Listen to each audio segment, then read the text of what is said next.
নিয়ম বহির্ভূতভাবে ভ্রাম্যমাণ আদালত বসিয়ে কালের কণ্ঠের তালা প্রতিনিধিকে ১০ দিনের সাজা দেওয়ার পর দেশজুড়ে ব্যাপক সমালোচনা চলছে সাতক্ষীরার তালা উপজেলা নির্বাহী কর্মকর্তা ও নির্বাহী ম্যাজিস্ট্রেট শেখ মোহাম্মদ রাসেলকে নিয়ে।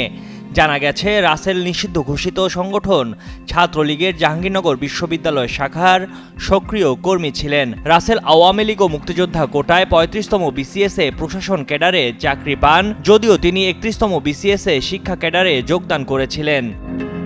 তথ্য বলছে, স্বল্প চাকরি জীবনে তিনি বিদেশে পোস্টিংও বাগিয়ে নিয়েছিলেন, যা হাতে গোনা ২-৪ জন কর্মকর্তাই পান।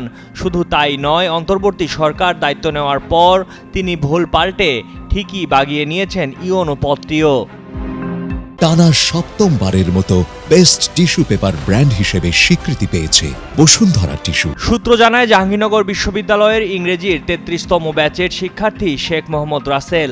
ছাত্র জীবনে তিনি ছাত্রলীগের রাজনীতির সঙ্গে জড়িয়ে পড়েন।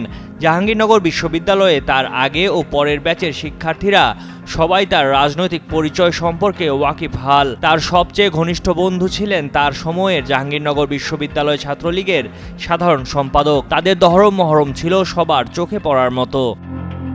এর আগে গত সেপ্টেম্বরে উপজেলা পরিষদের অডিটোরিয়ামে স্থানীয় কয়েকজন সাংবাদিককে হেনস্থা করেন শেখ রাসেল। এ নিয়ে সে সময় তার বিরুদ্ধে খুলনা বিভাগীয় কমিশনারের কাছে লিখিত অভিযোগ দিয়েছিলেন ভুক্তভোগী সাংবাদিকরা।